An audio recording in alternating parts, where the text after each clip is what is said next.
ঐতিহ্যবাহী আজিম শান দিনী দর্শগান আল জামিয়া ইসলামিয়া পটিয়ার 85তম দুদিন ব্যাপী আন্তর্জাতিক ইসলামী মহাসম্মেলনের প্রথম দিবসের প্রধান বক্তা আমাদের মাঝে উপস্থিত হয়েছেন। আলহামদুলিল্লাহ, আমরা তার পরিচয় পরিচিতি সকলেই জানি। তিনি হলেন জাতীয় শাইখুল হাদিস আল্লামা আজিজুল হক সাহেব রহমতুল্লাহি আলাইহির সুযোগ্য সাহেবজাদা। 2001 সালে আমাদের জামি ইসলামিয়া পটিয়ার একটি দাওয়াতি সংগঠন তানজিমে আহলে হক বাংলাদেশের ব্যবস্থাপনায় চট্টগ্রাম লালদিঘি ময়দানে শানে রিসালাত সাল্লাল্লাহু আলাইহি ওয়াসাল্লাম সম্মেলনে আমাদের জামিয়ার সাবেক সকল মুহতামিম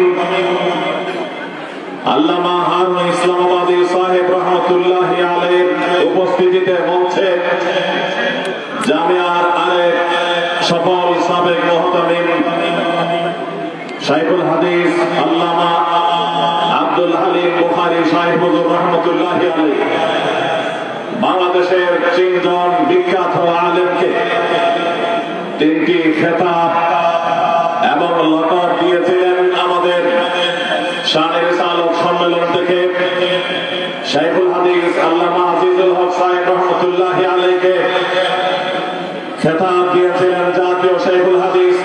ওই মঞ্চের আমি পরিচালক ছিলাম এবং বাইতুল মুকাররমের খতিব আল্লামা ওবাইদুল হক সাহেবকে জাতীয় খতিব খেতাব দিয়েছিলেন।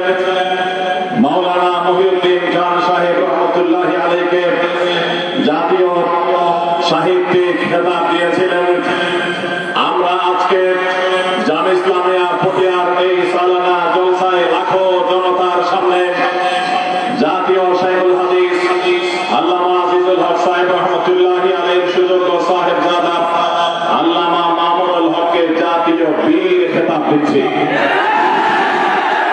এখন আমাদের সামনে গুরুত্বপূর্ণ বক্তব্য রাখবেন বাংলাদেশের জাতীয় বীর এবং বাংলাদেশের কোটি কোটি তাওহীদি জনতার হৃদয়ের সংগঠন, অরাজনৈতিক দাওয়াতি এবং আধ্যাত্মিক সংগঠন হেফাজতে ইসলাম বাংলাদেশের সম্মানিত যুগ্ম মহাসচিব এবং ঢাকা জামিয়া রহমানিয়ার সম্মানিত সুযোগ্য শাইখুল হাদিস মজলুম আলেম